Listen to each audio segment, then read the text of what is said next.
If I were the devil, if I were the prince of darkness, I'd want to engulf the whole world in darkness, and I'd have a third of its real estate and 4/5 of its population, but I wouldn't be happy until I had seized the ripest apple on the tree. Thee.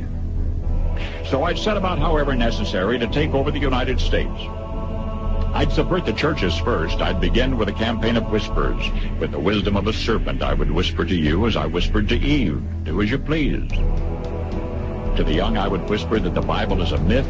I would convince them that man created God instead of the other way around.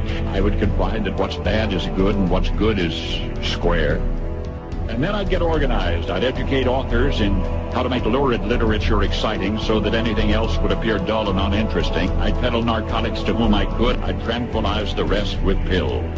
If I were the devil, I'd soon have families at war with themselves, churches at war with themselves, and nations at war with themselves, until each in its turn was consumed.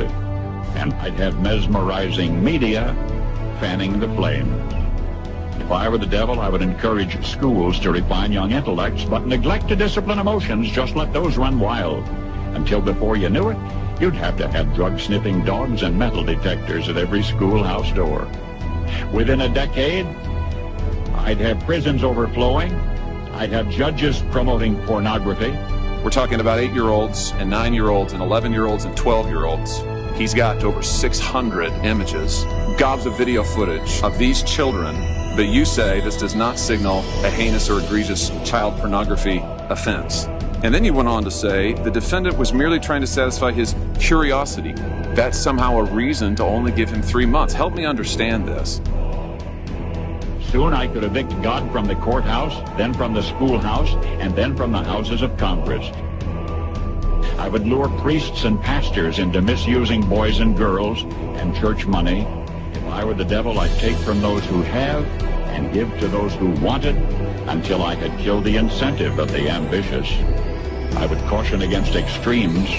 Donald Trump and the MAGA Republicans represent an extremism that threatens the very foundations of our republic.